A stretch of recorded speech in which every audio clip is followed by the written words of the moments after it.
Google AI data centre శంకుస్థాపన రోజున MLA Ganta Srinivasarao మరుపురాని రోజుగా పేర్కొన్నారు. విశాఖలో ఫైనాన్షియల్ క్యాపిటల్ గా తీర్చిదిద్దే దిశగా ఇది కీలక అడుగని తెలిపారు. అమెరికా తర్వాత 1 గిగావాట్ డేటా సెంటర్ విశాఖలో ఏర్పాటు చాలా సంతోషకరమన్నారు. భీమిలికి 30% పెట్టుబడులు రావడం సంతోషమన్నారు.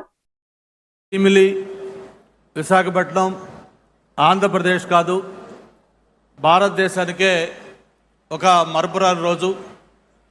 మనకి ఏదైనా ఒక చిన్న సమాచారం కావాలన్నా, లేదు ఒక డౌట్ వచ్చినా, ఏ విషయం మనకు తెలుసుకోవాలన్నా మనం ముందు చూసేది గూగుల్.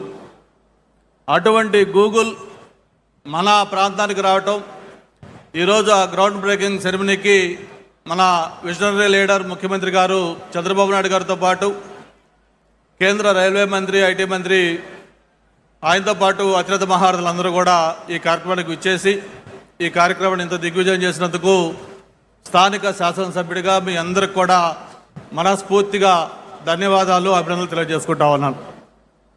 విశాఖపట్నం ఒక సిటీ ఆఫ్ డెస్టినీ, ఒక హ్యాపెనింగ్ ప్లేస్, ఒక ఫైనాన్షియల్ క్యాపిటల్, ఏషియాలోనే ఫాస్టెస్ట్ గ్రోయింగ్ సిటీ.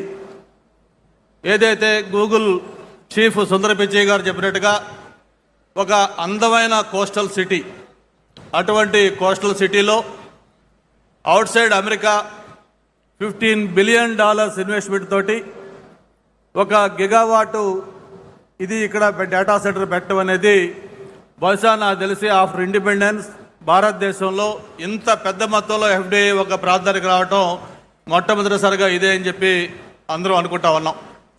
అటువంటి ఒక హిస్టారికల్ ఈవెంట్కి ఇది వేదిక కావటం, మరి అందరూ కూడా పాల్గొనేందుకు మరొకసారి మనస్ఫూర్తిగా ధన్యవాదాలు తెలియజేసుకుంటూ, మామూలుగా గౌరవ ముఖ్యమంత్రి గారు కానీ, లేకపోతే యువ నాయకులు లోకేష్ బాబు గారు కానీ, వేదికపైన ఇతర పెద్దలందరికీ కూడా తెలిసిన విషయమే, ఏదైనా ఒక విజన్ ఉంటే దానికి యాక్షన్ కానీ తోడైతే అది ఒక reality. Vision with action can change the world. ఆ యాక్షన్ కానీ లేకపోతే అది కేవలం ఒక థియరీగా ఉంటుంది. మరి ఈరోజు దేశంలోనే ఒక టాలెస్ట్ లీడర్, అంత పొలిటికల్ ఎక్స్పీరియన్స్ ఉన్న వ్యక్తి, ఎన్నో సంక్షోభాలు, ఎన్నో అవకాశాలు అన్నీ కూడా చూసిన వ్యక్తి, 28 సంవత్సరాలకే శాసనసభ్యుడిగా, 30 సంవత్సరాలకే మంత్రిగా, 3 సార్లు ప్రతిపక్ష నాయకుడిగా, 4 సార్లు ముఖ్యమంత్రిగా, తను సూచించిన వ్యక్తులు ప్రధానమంత్రులుగా, ప్రెసిడెంట్లుగా భారతదేశ రాజకీయాల్లో ఒక కీలక పాత్ర పోషించిన వ్యక్తి నారా చంద్రబాబు నాయుడు గారు. ఆయన ఏంటో ఈరోజు మనం కొత్తగా చెప్పుకోనవసరం లేదు.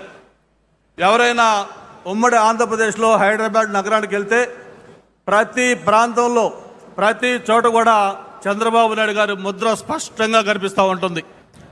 అది ఒక అంతర్జాతీయ విమానాశ్రయం కావచ్చు, లేకపోతే ఒక ఓఆర్ఆర్ కావచ్చు, లేకపోతే ఒక జినోమ్ వ్యాలీ కావచ్చు, లేదు ఈరోజు ఏదైతే ఒక సైబరాబాద్గా తెలంగాణ ప్రాంతానికి అత్యంతగా ఇన్కమ్ తెచ్చే గ్రోత్ ఇంజిన్గా ఉన్న సైబరాబాద్ కావచ్చు, ఇవన్నీ కూడా మనకి చరిత్ర చూపిస్తున్న సాక్ష్యాలు.